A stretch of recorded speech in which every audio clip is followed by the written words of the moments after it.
Bismillahirrahmanirrahim. Assalamu alaikum students. My name is Muhammad Usman Salim. I am from UGI Chemistry Department. Student chapter 6 का हमने second 50% start कर दिया था और हमने वेस्पर थ्योरी से स्टार्ट किया था और वेस्पर थ्योरी हमारी अभी कंप्लीट नहीं हुई थी। तो बेटे मैं ये चाहता हूँ कि मैं एक बार रिवाइज़ कर दूँ। आप अपने लेक्चर नोट्स सामने रखिए। अगर आपने लेक्चर नोट्स नहीं बनाए तो आप अपनी बुक्स ज़रूर सामने रखिएगा। वेस्पर थ्योरी जब हमने स्टार्ट की तो सबसे पहले हमने वेस्पर थ्योरी की बेसिक अजम्पशंस को डिस्कस किया। बेसिक अजम्पशंस क्या थी वेस्पर थ्योरी की? हमने ये कहा कि जो सेंट्रल एटम है उसके अराउंड जो इलेक्ट्रॉन पेयर हैं, चाहे वो बॉन्ड पेयर हैं चाहे लोन पेयर हैं, इलेक्ट्रॉन पेयर्स में रिपल्शन है तो रिपल्शन की वजह से इलेक्ट्रॉन पेयर एक दूसरे से मैक्सिमम डिस्टेंस पे रहेंगे ताकि रिपल्शन को मिनिमाइज किया जा सके। उसके बाद बेटे हमने पास्टुलेट्स पढ़े वेस्पर थ्योरी के। फर्स्ट पास्टुलेट यही था कि किसी भी मॉलिक्यूल की ज्योमेट्री उसके मॉलिक्यूल के सेंट्रल एटम के बॉन्ड पेयर और लोन पेयर दोनों ही पार्टिसिपेट करते हैं मॉलिक्यूल की ज्योमेट्री को डिटरमिन करने के लिए, एक्सप्लेन करने के लिए। सेकंड पास्टुलेट हमने ये पढ़ा कि किसी सेंट्रल एटम के अराउंड जो इलेक्ट्रॉन पेयर हैं ये मैक्सिमम डिस्टेंस पे रहेंगे ताकि रिपल्शन को मिनिमाइज किया जा सके। थर्ड पास्टुलेट हमने पढ़ा कि लोन पेयर में रिपल्शन मैक्सिमम होगी, या हम ये भी कह सकते हैं कि lone pair maximum space occupy करते हैं। फिर हमने रिपल्शन ऑर्डर बताया। हमने कहा कि लोन पेयर रिपल्शन मैक्सिमम है, lone bond pair and then bond pair.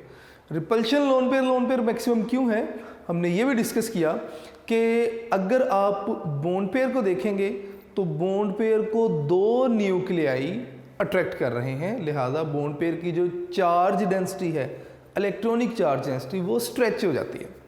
Lone pair को सिर्फ एक न्यूक्लियस अट्रैक्ट कर रहा है तो लोन पेयर की जो इलेक्ट्रॉनिक चार्ज डेंसिटी थी, डायग्राम अगर आप लोगों ने बनाई हो तो वो चार्ज डेंसिटी ज़्यादा स्प्रेड हुई होती है। तो जितनी ज़्यादा इलेक्ट्रॉनिक चार्ज डेंसिटी होगी उतनी ज़्यादा जगह में रिपल्शन होगी फॉर द अदर इलेक्ट्रॉन्स। तो इसलिए लोन पेयर ज़्यादा रिपल्शन काज करते थे। उसके बाद लास्ट पास्टुलेट हमने मल्टीपल बॉन्ड्स के लिए डिस्कस किया। हमने कहा कि नो डाउट डबल या ट्रिपल बॉन्ड इनकी इलेक्ट्रॉनिक चार्ज डेंसिटी ज़्यादा है, लेकिन आप जब स्ट्रक्चर डिस्कस करेंगे तो डबल या ट्रिपल बॉन्ड को सिंगल बॉन्ड की तरह ही डील करेंगे, क्योंकि डबल या ट्रिपल बॉन्ड दो एटम्स के दरमियान उतनी ही स्पेस ऑक्यूपाई करते हैं, वही रीजन ऑक्यूपाई करते हैं जो सिंगल बॉन्ड जो है वो ऑक्यूपाई करेगा। ठीक है। इसके बाद फिर हमने मॉलिक्यूल्स की शेप्स को डिस्कस करना शुरू कर दिया। स्टूडेंट्स जब हमने मॉलिक्यूल्स की शेप्स को डिस्कस किया तो हमने कहा कि जो टाइप्स हैं ये आपके पास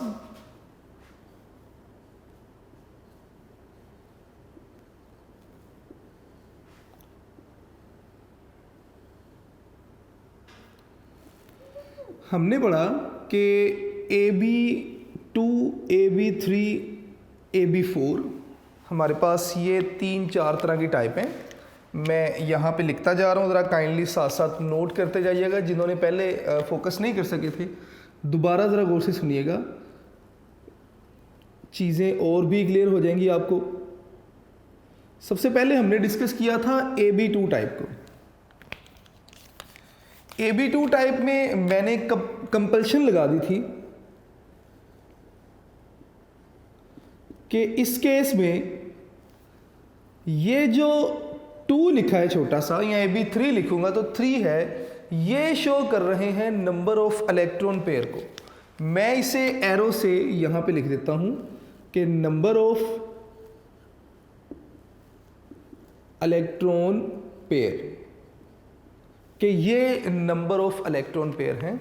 अगर AB2 कह रहा हूं तो इट मींस कि सेंट्रल एटम A है और इस सेंट्रल एटम के अराउंड 2 इलेक्ट्रॉन पेयर हैं।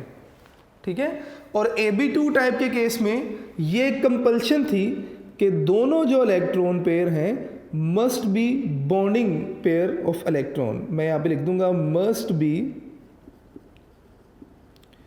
बॉन्ड पेयर के दोनों ही जो इलेक्ट्रॉन पेयर हैं ये बॉन्ड पेयर होने चाहिए। ठीक है, इस केस में हमने सीखा कि टोटल इलेक्ट्रॉन पेयर कितने थे। मैं दोबारा क्लियर कर रहा हूँ, ज़रा देखते जाइएगा। टोटल इलेक्ट्रॉन पेयर 2 थे, जिनमें बॉन्ड पेयर आपके पास कितने आ रहे थे जी? बॉन्ड पेयर 2 ही थे, और जो लोन पेयर थे वो आपके पास बेटे 0 थे। उसके बाद हमने ज्योमेट्री डिस्कस की, टाइप्स डिस्कस की, जैसे फर्दर लास्ट में टेबल में भी डिस्कस किया जाएगा। इसके बाद हमने सेकंड जो टाइप डिस्कस की दैट वाज AB3 टाइप।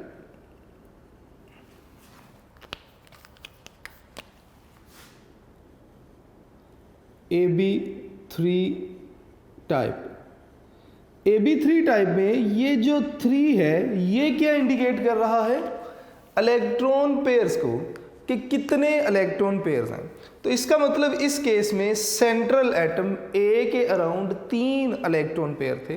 ठीक है, अब ये तीनों के तीनों इलेक्ट्रॉन पेयर ज़रूरी नहीं है कि बॉन्ड पेयर होंगे, तो मैं यहाँ पे कुछ इस तरह लिखूंगा कि टोटल इलेक्ट्रॉन पेयर कितने थे जी हमारे पास इस केस में? टोटल इलेक्ट्रॉन पेयर स्टूडेंट्स ये हमारे पास 3 थे। जब टोटल इलेक्ट्रॉन पेयर 3 हो गए तो हमने इसको 2 केसेस में डिवाइड कर दिया, और वो 2 केसेस कुछ इस तरह थे कि तीनों के तीनों बॉन्ड पेयर भी हो सकते हैं। मैं यहाँ पे लिखूंगा जी बॉन्ड पेयर इक्वल टू 3। तो इस केस में लोन पेयर फिर आपके पास क्या हो जाएगा? Lone pair equal to 0। और इन एग्जाम्पल्स को भी हमने डिस्कस किया। फिर मैंने कहा जी कि कुछ इस तरह भी हो सकता है कि तीनों बॉन्ड पेयर ना हो, बल्कि इनमें से 2 बॉन्ड पेयर हों और 1 लोन पेयर हो। तो मैं यहाँ पे लिख देता हूँ कि बॉन्ड पेयर इक्वल टू 2, तो लोन पेयर आपके पास कितने हो जाएंगे? Equal to 1। तो इनके लिए भी हमने स्ट्रक्चर्स को, शेप्स को डिस्कस किया, ज्योमेट्री को डिस्कस किया। मैं लास्ट में टेबल में भी डिस्कस करूँगा इन तमाम इंफॉर्मेशन को एक ही दफ़ा। उसके बाद लास्ट जो टाइप हमने डिस्कस की that was AB4 type. Students AB4 type मैं एक ही रो में बनाऊंगा, डिफरेंट कलर यूज़ कर लूँगा। तो मैं यहाँ पे लिखूंगा जी AB4 टाइप हमने डिस्कस किया। उसके बाद AB4 टाइप का क्या मतलब है? इसका मतलब कि सेंट्रल एटम A के अराउंड 4 इलेक्ट्रॉन पेयर है। अब वो 4 के 4 इलेक्ट्रॉन पेयर लोन पेयर भी हो सकते हैं, उनमें बॉन्ड पेयर भी हो सकते हैं। किस तरह ज़रा उसे देख लेते हैं। मैं यहाँ पे लिखूंगा जी टोटल इलेक्ट्रॉन पेयर हमारे पास कितने थे जी? 4 थे। अब 3 केसेस आ सकते हैं यहाँ पे, मैं तीनों केसेस यहाँ पे लिखूंगा।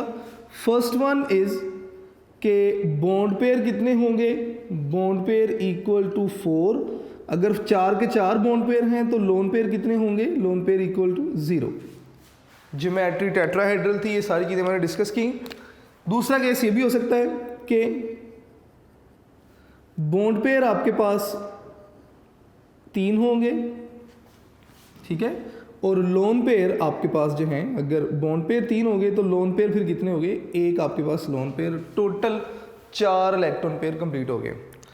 थर्ड केस जो हमने डिस्कस नहीं किया था, जो आज हम डिस्कस करने जा रहे हैं, AB4 टाइप डिस्कस करेंगे। बॉन्ड पेयर भी 2 होंगे और लोन पेयर भी 2 होंगे। तो नेक्स्ट जो हम आज स्टार्ट करेंगे AB4 टाइप।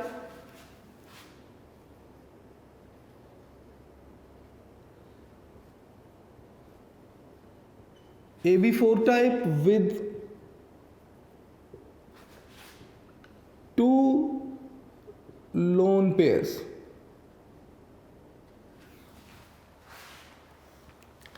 मैंने टाइप्स को इसीलिए दोबारा रिवाइज कर दिया ताकि आपको क्लियर हो जाए कि आज हम करने क्या जा रहे हैं। AB4 टाइप ही डिस्कस करेंगे जब बॉन्ड पेयर भी 2 होंगे और लोन पेयर भी 2 होंगे। मतलब कि AB4 टाइप बॉन्ड पेयर भी 2 हैं और लोन पेयर भी 2 हैं जी। तो स्टूडेंट्स बिल्कुल वैसे ही आप इसे स्टार्ट करेंगे कि सेंट्रल एटम आपके पास कौन सा है जी? Central atom is A, total number of electron pair, मैं यहाँ पे लिखूंगा टोटल इलेक्ट्रॉन पेयर आपके पास कितने होंगे, दैट इज इक्वल टू 4। इन टोटल इलेक्ट्रॉन पेयर में बॉन्ड पेयर कितने होंगे, बॉन्ड पेयर हेडिंग हमें क्या बता रही है, 2 लोन पेयर हैं, तो इसका मतलब 2 बॉन्ड पेयर हैं। और लोन पेयर कितने होंगे, lone pair is also equal to 2।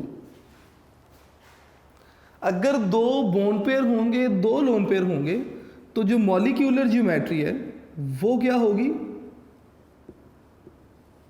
मैं मॉलिक्यूल की ज्योमेट्री लिख रहा हूँ, ठीक है, ये भी याद रखिएगा ज़रा। मॉलिक्यूलर ज्योमेट्री इज बेंट और एंगुलर, बेंट भी लिख सकते हैं या इन्वर्टेड भी लिख सकते हैं। इसकी एग्जाम्पल अगर आप बताना चाहें,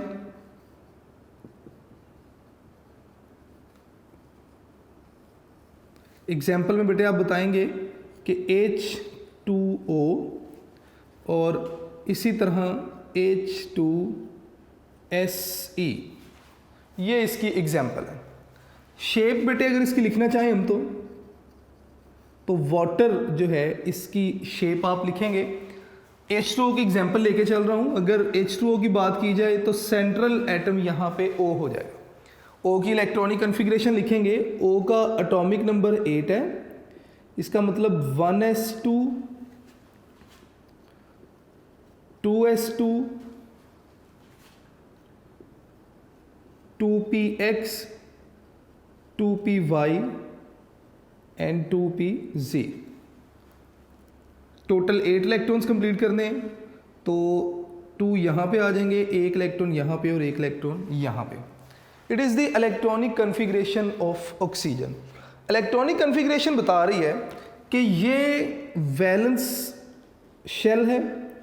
अगर आप वैलेंस शेल देखें तो 1 इलेक्ट्रॉन पेयर ये आ रहा है और 1 इलेक्ट्रॉन पेयर ये आ रहा है और 2 अनपेयर इलेक्ट्रॉन हैं। ये अनपेयर इलेक्ट्रॉन क्या करेंगे, हाइड्रोजन के साथ अपना इलेक्ट्रॉन शेयर करके अपने इलेक्ट्रॉन्स को पेयर अप करेंगे, तो इट मीन्स के 2 बॉन्ड पेयर बनेंगे। और अगर आप देखें तो वैलेंस शेल में 2 लोन पेयर भी मौजूद हैं, ठीक है। यहाँ पे ही अगर मैं स्ट्रक्चर ड्रा करना चाहूँ वाटर का, तो स्ट्रक्चर को हम कुछ इस तरह लिख सकते हैं कि वाटर है, ऑक्सीजन, होना तो ये चाहिए था कि एक H यहाँ पे और एक H यहाँ पे, H2O, लेकिन हुआ क्या कि 2 लोन पेयर मौजूद हैं। इन 2 लोन पेयर की मौजूदगी क्या करती है, मैक्सिमम रिपल्शन काज कर रही है। तो रिपल्शन की वजह से ये हाइड्रोजन एंगल, हाइड्रोजन एटम और ये हाइड्रोजन, मतलब दोनों बॉन्ड कंप्रेस हो जाएंगे। तो इट मीन्स के यहाँ पे जो आपके पास स्ट्रक्चर होगा वाटर का, दैट विल बी कंप्रेस्ड, या आप इसे बेंट स्ट्रक्चर भी कह सकते हैं। एंगल जो है वो लेस देन 120 होगा जी। अगर वैसे आप एंगल देखना चाहें तो दैट इज़ 104.5, ठीक है। अब इस केस में बेटे आपने याद रखना है कि अगर आप H2O मॉलिक्यूल लिखें, H2O is just like BeCl2, यानी कि अगर मॉलिक्यूलर फार्मूला देखें तो एक सेंट्रल एटम है, उसके अराउंड 2 एटम है। यहाँ पे भी आपको वैसे लग रहा होगा कि एक सेंट्रल एटम है और उसके अराउंड 2 एटम है। तो आप सोच रहे होंगे कि जिस तरह BeCl2 का लीनियर स्ट्रक्चर था, H2O का भी लीनियर स्ट्रक्चर होना चाहिए था, लेकिन ऐसा नहीं है, क्योंकि BeCl2 का स्ट्रक्चर लीनियर था। मैं यहाँ पे मेंशन भी कर देता हूँ कि लीनियर स्ट्रक्चर, क्यों स्ट्रक्चर लीनियर था, because no lone pair of electron, कोई भी लोन पेयर मौजूद नहीं था। बेरिलियम का एक क्लोरीन इस तरफ आ गया, एक क्लोरीन इस तरफ, मतलब दोनों बॉन्ड पेयर मैक्सिमम डिस्टेंस पे आ गए। लेकिन H2O को अगर आप देखते हैं तो H2O का स्टूडेंट्स बेंट स्ट्रक्चर है। क्यों? क्योंकि इसमें दो लोन पेयर आ जाते हैं और हमने पढ़ा है कि लोन पेयर ज़्यादा स्पेस ऑक्यूपाई करेंगे तो दोनों बॉन्ड पेयर को कंप्रेस कर दिया जाता है और स्ट्रक्चर जो है वो लीनियर से बेंट हो जाएगा। तो स्टूडेंट्स ये हमारे पास AB4 टाइप थी, ठीक है, जिसमें हमने डिस्कस किया कि अगर आपके पास दो बॉन्ड पेयर हैं और दो लोन पेयर हैं तो फिर शेप किस तरह होगी। बड़े ही आसान स्ट्रक्चर थे वेस्पर थ्योरी के, सिर्फ आपको याद रखना है AB2, AB3 और AB4 तक। मैंने पहले भी बताया था कि AB भी है, AB5 भी है, AB6 भी है, लेकिन वो हमारे सिलेबस का हिस्सा नहीं है, तो आपने सिर्फ यहाँ तक जो है वो इसे प्रिपेयर करना है। नेक्स्ट आगे हम टेबल की मदद से सारे स्ट्रक्चर्स को एक ही बार जो है वो डिस्कस करेंगे। स्टूडेंट्स जो हमने टाइप्स डिस्कस की AB2, AB3, AB4 टाइप, अब उन तमाम टाइप्स को हमने समराइज़ कर देना है एक टेबल में ताकि हम इजीली लर्निंग कर सकें, और काफ़ी आसान है। अगर आप थोड़ा सा फोकस करेंगे तो सारा कुछ याद करना आपके लिए काफ़ी आसान हो जाएगा। तो अगर आप इस टेबल को देखेंगे तो सीरियल नंबर, उसके बाद electron pair, total electron pair कितने हैं और उनमें बॉन्ड पेयर कितने हैं, लोन पेयर कितने हैं। टोटल इलेक्ट्रॉन पेयर भी हमें पता चल जाएगा। Geometry of electron pair around central atom, यानी कि सेंट्रल एटम के अराउंड इलेक्ट्रॉन पेयर की ज्योमेट्री क्या है, और उसके बाद मॉलिक्यूल की ज्योमेट्री जो है वो क्या है। दोनों में डिफरेंस भी क्लियर करेंगे अभी। उसके बाद शेप्स किस तरह की होंगी और एग्जाम्पल्स को भी हमने साथ ही साथ डिस्कस करेंगे। तो सबसे फर्स्ट जो हमारे पास टाइप है, टाइप नंबर 1 जो हमने डिस्कस की थी, दैट वाज AB2 टाइप। तो मैं यहाँ पे AB2 टाइप ही लिख देता हूँ डायरेक्ट कि AB2 हमने सबसे पहले डिस्कस किया, ठीक है। AB2 में टोटल इलेक्ट्रॉन पेयर कितने थे, 2। तो it means in 2 electron pair में मैंने पहले भी बताया था कि ज़रूरी है कि दोनों ही इलेक्ट्रॉन पेयर बॉन्ड पेयर होंगे। तो बॉन्ड पेयर आपके पास कितने हो गए, 2, और लोन पेयर हमारे पास कितने हो जाएंगे, 0। इस तरह के केस में जो ज्योमेट्री ऑफ इलेक्ट्रॉन है वो क्या होगी, लीनियर हो जाएगी। लीनियर का मतलब कि दोनों ही इलेक्ट्रॉन पेयर यानी कि bond pair maximum distance apart होंगे तो ऑपोजिट एंड्स पे चले जाएंगे सेंट्रल एटम के। किस तरह जी, कि लेट से ये आपके पास सेंट्रल एटम A है, तो एक बॉन्ड पेयर यहाँ पे आ जाएगा और एक बॉन्ड पेयर यहाँ पे आ जाएगा। तो अगर आप देखेंगे तो दोनों के दरमियान जो एंगल बन रहा है दैट इज 180। मॉलिक्यूल की ज्योमेट्री भी लीनियर हो जाएगी, तो मैं यहाँ पे लीनियर ही लिखूंगा क्योंकि ये सराउंडिंग एटम्स हैं, ठीक है। तो लीनियर ही ज्योमेट्री आ जाएगी मॉलिक्यूल की भी। उसके बाद एग्जाम्पल्स अगर आप इसकी लिखना चाहें तो सबसे पहली ही एग्जाम्पल जो हमने डिस्कस की थी दैट वाज BeCl2 या MgCl2। आप दोनों एग्जाम्पल जो हैं वो यहाँ पे मेंशन कर सकते हैं। अब सेकंड टाइप हम डिस्कस करेंगे दैट इज AB3 टाइप। मैं कलर चेंज कर दूंगा ताकि आपको आइडिया रहे। AB3। अब AB3 टाइप दो तरह से हम डिस्कस करेंगे। एक बार कि दोनों के दोनों इलेक्ट्रॉन, तीनों जो इलेक्ट्रॉन पेयर हैं वो बॉन्ड पेयर हों। मैं यहाँ पे लिखूंगा जी 3 बॉन्ड पेयर हो सकते हैं और लोन पेयर क्या जी 0। अगर तीनों ही बॉन्ड पेयर हैं तो obviously total electron pair bond pair 3 आ गए और लोन पेयर कितने हो जाएंगे जी 0। इस केस में जो ज्योमेट्री ऑफ इलेक्ट्रॉन पेयर है that is trigonal planar. Trigonal planar होगी बेटे ज्योमेट्री। अब क्या मतलब है इसका, अगर इसकी शेप आप ड्रा करेंगे तो हमें समझ आ जाएगी कि सेंट्रल एटम A है और इसके अराउंड 3 बॉन्ड पेयर आ रहे हैं। एक ये आ गया, एक ये आ गया और एक ये आ गया। एंगल अगर आप बनाएंगे तो दैट इज 120। तो अगर आप देखें तो ट्राइगोनल एक ही प्लेन में ट्राइगोन मतलब 3 कॉर्नर वाली डायग्राम बन गई हमारे पास। अब जो मॉलिक्यूल की ज्योमेट्री होगी वो भी सेम होगी। आप उसके लिए भी यही लिखेंगे कि ट्राइगोनल प्लेनर शेप मैंने ऑलरेडी बना दी यहाँ पे। अब आपने इसकी एग्जाम्पल लिखनी है, तो इसकी एग्जाम्पल में आप लिख सकते हैं जी। थर्ड ग्रुप से आप एलिमेंट लेंगे, कोई भी मेटल लेंगे, PH3 लिख लें आप, BF3 लिख लें, all are example of, sorry BF3 लिख लें, BCl3 लिख लें। ये बेटे एग्जाम्पल होंगी किसकी, AB3 टाइप की with 3 bond pair and no lone pair. अब नेक्स्ट AB3 में ही आ जाएगा जी आपके पास कि अगर 2 बॉन्ड पेयर हों तो लोन पेयर कितने हो जाएंगे जी, 1 लोन पेयर हो जाएगा। तो इट मीन्स कि इस केस में थोड़ी सी चीज़ें जो है वो डिफरेंट हो जाएंगी। किस तरह देख लेते हैं। ज्योमेट्री ऑफ इलेक्ट्रॉन पेयर ये यही रहेगी, ट्राइगोनल प्लेनर ही रहेगी। अब थोड़ा सा डिस्कस कर लेते हैं कि ज्योमेट्री ऑफ इलेक्ट्रॉन पेयर और उसके बाद ज्योमेट्री ऑफ मॉलिक्यूल में डिफरेंस क्या है। स्टूडेंट्स अज्यूम कीजिए कि वाटर मॉलिक्यूल, अगर मैं सारे के सारे बॉन्ड पेयर और लोन पेयर लिख दूं तो 2 लोन पेयर यहाँ पे आ जाएंगे। मैं इस तरह शो कर देता हूँ, 1 लोन पेयर ये आ गया और 1 लोन पेयर ये आ गया। अगर लोन पेयर के हिसाब से आप ज्योमेट्री देखेंगे तो 4 कॉर्नर्स बन रहे हैं, 1 2 3 4। इस तरह अगर आप वाटर को देखेंगे तो दैट इज टेट्राहेड्रल शेप। अब ये जो ज्योमेट्री है ये with respect two electron pairs है, लेकिन अगर मैं लोन पेयर्स को हटा दूं, सिर्फ बॉन्डिंग एटम्स के लिहाज से ज्योमेट्री देखूं तो मॉलिक्यूल की ज्योमेट्री बेंट नज़र आ रही है। तो अगर आप इलेक्ट्रॉन पेयर्स को देखते हुए ज्योमेट्री बताएंगे तो वो ज्योमेट्री होगी इलेक्ट्रॉन पेयर की, और अगर आप सिर्फ मॉलिक्यूल की ज्योमेट्री डिस्कस करेंगे तो that is geometry of the molecule.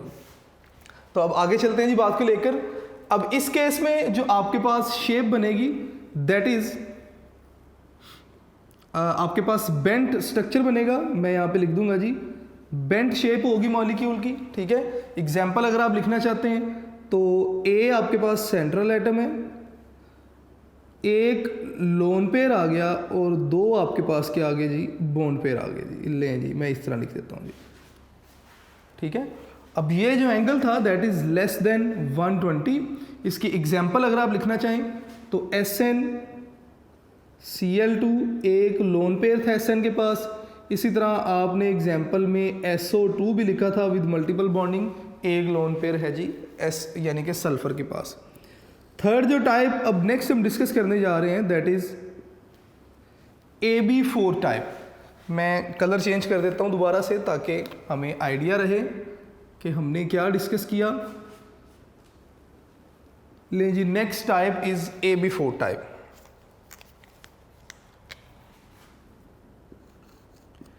अगर हम AB4 टाइप कहेंगे तो बॉन्ड या इलेक्ट्रॉन पेयर कितने हो गए, 4 इलेक्ट्रॉन पेयर हो गए। अब 2-3 तरह के केसेस हमने डिस्कस किए थे, बिल्कुल वैसे ही हम डिस्कस करेंगे। सबसे पहले तो इस तरह भी हो सकता है कि चारों के चारों बॉन्ड पेयर हो, लोन पेयर आपके पास 0। अगर इस तरह का केस होगा तो इलेक्ट्रॉनिक जो ज्योमेट्री है that is tetrahedral. Tetrahedral geometry होगी। अगर आप इसको लिखना चाहें तो फॉर एग्जांपल A है, A के लिए 1 B एटम यहाँ पे आ जाएगा और 3 B एटम यहाँ पे आ जाएंगे। मैं यहाँ पे लिखूँगा जी B, इसी तरह B आ गया, B और ये B। Angle is 109.5। तो ये आपके पास एक टेट्राहेड्रल स्ट्रक्चर बन रहा है। अगर आप इसे लिखना चाहें तो आप लिख भी सकते हैं जी, ये आपके पास एक टेट्राहेड्रल शेप बन गई। अब नेक्स्ट आपने मॉलिक्यूल की ज्योमेट्री बतानी है तो मॉलिक्यूल की ज्योमेट्री भी टेट्राहेड्रल होगी, ठीक है। तो एग्जाम्पल अगर आप लिखना चाहें तो बेटे CH4 इसकी एग्जाम्पल में आ जाएगा। नेक्स्ट आप AB4 टाइप में लिखेंगे जी कि ऐसे मॉलिक्यूल जिनमें 3 बॉन्ड पेयर होंगे और लोन पेयर आपके पास जो है वो 1 हो जाएगा। अब इस तरह के केस में इलेक्ट्रॉनिक जियोमेट्री तो सेम रहेगी टेट्राहेड्रल, अब जो मॉलिक्यूलर ज्योमेट्री है दैट विल बी चेंज, और मॉलिक्यूलर ज्योमेट्री आपके पास पिरामिडल हो जाएगी।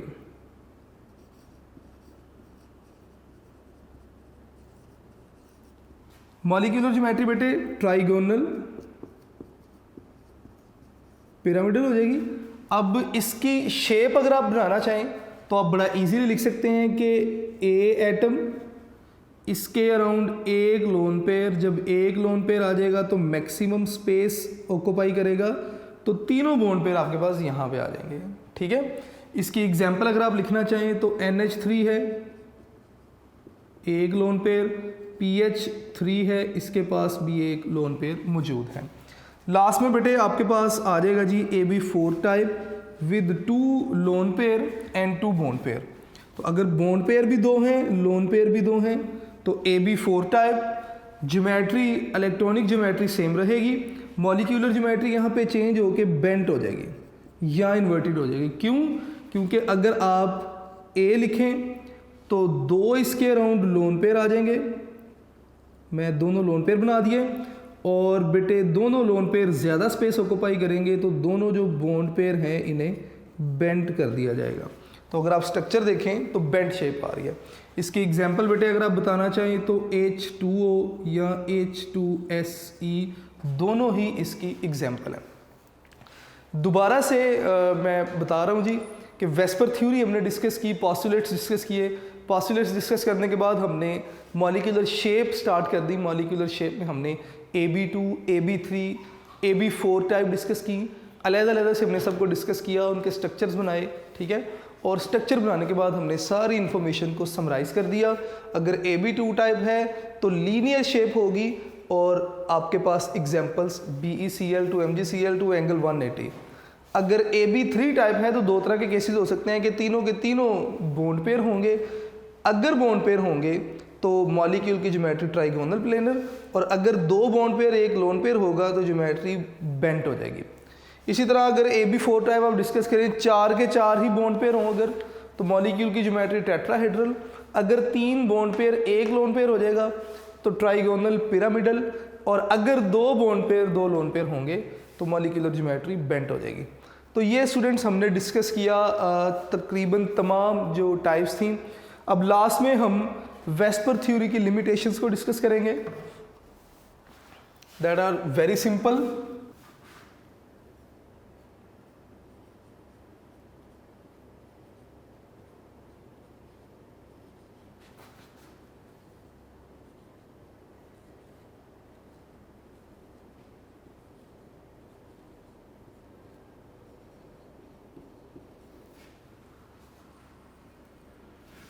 अब वेस्पर थ्योरी जो चीज़ें एक्सप्लेन नहीं करती वो तमाम इंफॉर्मेशन जो है वो वेस्पर थ्योरी की लिमिटेशंस हैं। अब वो कहते हैं जी कि वेस्पर थ्योरी एक्सप्लेन क्या करती है, एक्सप्लेन शेप्स या ज्योमेट्री, लिख दें कि शेप्स या ज्योमेट्री को तो एक्सप्लेन करती है, और इसके साथ ही साथ आइडियलाइज एंगल को। बेटे मैं बार बार बताता रहा हूँ, लास्ट लेक्चर में भी, आइडियल एंगल क्या होता है।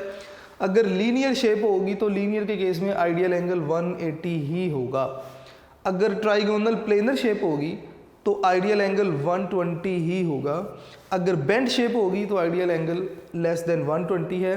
अगर टेट्राहेड्रल शेप होगी तो आइडियल एंगल 109.5। आइडियल एंगल मतलब जब भी कोई शेप टेट्राहेड्रल होगी तो 109.5 एंगल होगा, और इसी तरह बाकी भी मैंने आपको बताए। तो आइडियल एंगल के बारे में बताती है लेकिन एक्सप्लेन नहीं करती, किसे, डज नॉट एक्सप्लेन, किस किस चीज को एक्सप्लेन नहीं किया जाता, बॉन्ड फॉर्मेशन को,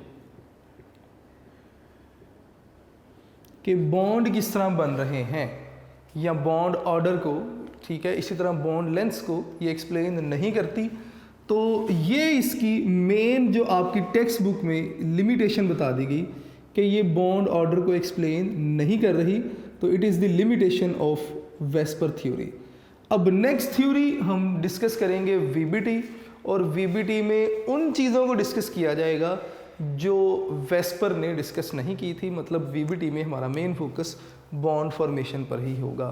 तो स्टूडेंट्स ये हमारा आज का लेक्चर था जिसमें हमने वेस्पर थ्योरी को ओवरऑल जो था वो व्यू किया, इसका रिवाइज भी किया और इसका रिमेनिंग पोर्शन जो था वो डिस्कस भी किया। डियर स्टूडेंट्स, आपने अपने लेक्चर नोट्स ज़रूर बनाने हैं। आपको जितनी भी जो है वो चीज़ें क्लियर हुई, जितनी भी समझ आई, और ये एक लेक्चर में सारी थ्योरीज क्लियर नहीं होंगी, आप रिवाइज कीजिए, लेक्चर को दोबारा सुनिए, खुद से प्रैक्टिस कीजिए, फिर जाके आपको पता चलेगा कि वेस्पर थ्योरी है क्या और वेस्पर थ्योरी में जो है वो इन्फॉर्मेशन क्या दी जा रही है। आपने काम ज़रूर करना है, आपने अपने लेक्चर नोट्स ज़रूर बनाने हैं। मैं बार बार आपसे इसलिए कहता हूँ क्योंकि जब आप खुद बाय हैंड लिखेंगे तो बहुत सारी चीज़ें ऐसी होंगी जो आपको लिखते हुए क्लियर होंगी, और फिर भी अगर कोई क्वेश्चन रह जाते हैं तो आप ज़रूर कांटेक्ट कीजिए अपने टीचर से और ज़रूर पूछिए, ठीक है। और लेक्चर नोट्स बनाने के बाद यूनिक नोट्स ज़रूर देखिए। यूनिक नोट्स बेस्ट सोर्स हैं। अगर आपने कोई प्रीवियस MCQs देखने हैं जो कि बार बार रिवाइज हो रहे हैं, या शॉर्ट क्वेश्चंस के लिए यूनिक नोट्स जो हैं वो बेस्ट सोर्स हैं। तो बेटे यही चीज़ें हैं। अब नेक्स्ट 50% सिलेबस हमारा चल रहा है, तो जो वो बच्चे जो फर्स्ट 50% सिलेबस के नोट्स नहीं बना सके, उनसे रिक्वेस्ट है कि अब नोट्स बनाना शुरू कर दें, क्योंकि ये वाला पोर्शन कंपैरेटिवली थोड़ा सा डिफ़िकल्ट है as compare to previous one. अब जो नेक्स्ट हमारा 50% सिलेबस चल रहा है, ये पीछे वाले 50% सिलेबस से थोड़ा सा डिफ़िकल्ट है। तो अगर आप अपने लेक्चर नोट्स साथ साथ बनाते जाएंगे तो आपका हाफ एफर्ट यहाँ पे ही होगी, पार्शली आपको नोट्स लिखते हुए याद हो जाएगा, और आपकी जो काफ़ी जो एफ़र्ट्स हैं वो बाद में होने वाली एफ़र्ट्स जो हैं वो थोड़ी सी कम हो जाएंगी। तो इंशाल्लाह बेटे नेक्स्ट लेक्चर में हम नेक्स्ट थ्योरी के साथ अपनी डिस्कशन को स्टार्ट करेंगे। आप लोग अपना ढेर सारा ख्याल रखिएगा। थैंक यू बेटे, अल्लाह हाफिज़।